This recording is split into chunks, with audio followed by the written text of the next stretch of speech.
दैव असतं, निसर्ग आहे केलं आणि ते नाही. पण ह्या सत्काराला मी उत्तर देताना मला वाटतं की मनातून खूप थकलेलं आहे. खरं तर अनेक ठिकाणी माझे सत्कार झाले, खूप सत्कार झाले असतील, पण माझ्या गावाचा सत्कार आणि ह्या मातीचा सत्कार, मातीला मी उत्तर द्यावं. मला वाटतं की माझ्या मातीला मी काय उत्तर द्यायचं. मी नेहमीच म्हणेन की मी माझ्या मातीचा ऋणीच आहे. मी आभार कधी मानणार नाही माझ्या मातीचा. मी ऋणातच राहील कायमस्वरूपी. त्याला कारण असे की या गावाने ज्या ज्या गोष्टींमध्ये आम्हाला काय काय दिलं असेल ते मला माहिती आणि आमच्या जगणाऱ्या पिढीला माहिती की आमचं जी पिढी होती, ज्या पिढीमध्ये आम्हाला जे जे मिळालं ह्या गावातून, ह्या निसर्गाने दिलं, ह्या गावाने दिलं, त्या गावातल्या माणसांनी दिलं, त्या गल्ल्यांनी दिलं, मला त्या गल्ल्यातल्या सगळ्या लोकांनी दिलं, त्या माय मावशींनी दिलं. मी जेव्हा विचार करतो अनेक गल्ल्यांमधून जाताना मी बँड वाजवला, तर इथं जी बसलेली मंडळी आहे यांचे बऱ्याच जणांचे लग्न मी वाजवलेले आहेत बँडमध्ये. अनेक जणांच्या मोहतेच्या ठिकाणी पण मी वाजवायला गेलेलो आहे. जो काही प्रश्न ते तुम्हाला सगळ्यांना माहिती आहे. पण या सगळ्या गोष्टींमध्ये मित्रो मला याचा आनंद आहे की आजही मला सर जसे म्हटले की तुमच्या गावावरून तुम्हाला ओळखतात, तर मला तसंच आहे की माझ्याच गावावरून मला ओळखतात आजही की राजू तू कुठल्या गावात, तुझं गाव कोणतं गाव, लासूर गाव. मग त्या गावाने मी मोठा होतो. माझ्या नावाने मी कधी मोठा नाही, लक्षात घ्या. मी कधीच माझ्या नावाने मोठा नाही, माझ्या गावाच्या नावाने मी मोठा आहे.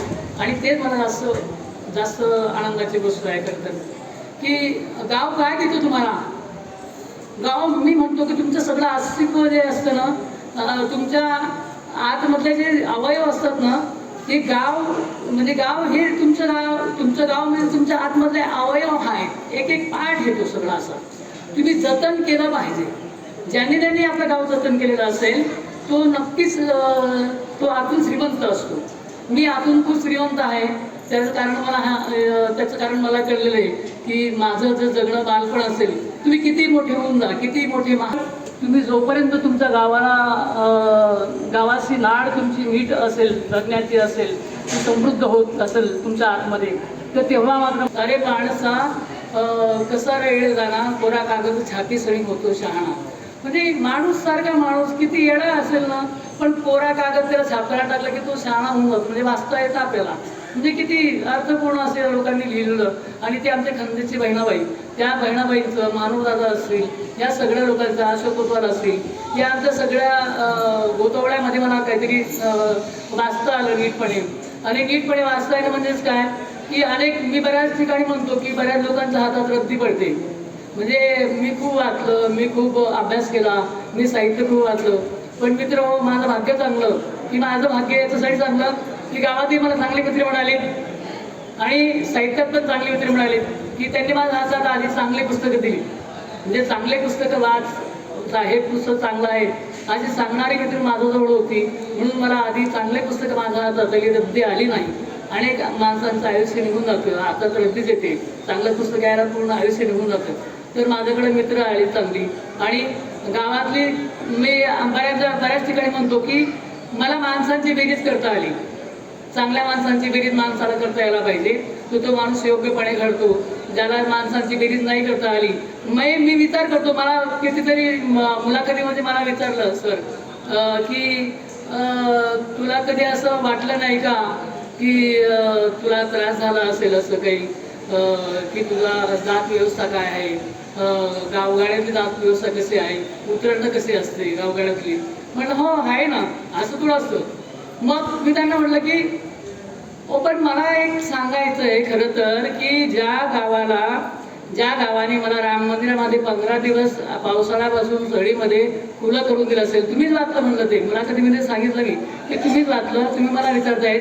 आणि त्याच गावामध्ये तीच माणसं की जे 15 दिवस मला त्या पावसाळ्यापासून वाचवतात, सगळे 100 लोकांचं कुटुंबाला वाचवतात. आणि तिथं अशी माणसं पण यायची की जी लाथा मारून, भांड्यांना लाथ मारून पुढे निघायची, शिव्या द्यायची. काय बांधतास ना कळत निघत तुला कसं आठ बसलो ना, कसं काय तू येत घाण टाकणार, अशी बोलणारी पण होती. परिवाराचा जो प्रवास होता आपल्या लासूर गावातून आपण सर्वांनी जवळून बघितलेला आहे. त्यांनी आपल्या भावना व्यक्त करताना ते घेऊन आले की कशा परिस्थितीतून आम्ही वाढलो आणि या गावाने कशा परिस्थितीत आम्हाला पदरात घेतलं, आम्हाला सहकार्य केलं आणि आज एवढा मोठा पुरस्कार, जो पुरस्कार आपल्या सर्वांसाठी, आपल्या गावासाठी फार मोठी सन्मानाची गोष्ट. दिल्लीला त्यांचा हा पुरस्कार वितरित झाला, त्यांचा मोठा सन्मान झाला आणि हा पुरस्कार त्यांनी आपल्या लासूर गावासाठी या ठिकाणी समर्पित केलेला आहे. सर्वसाधारण परिस्थितीतून संघर्ष करत असताना,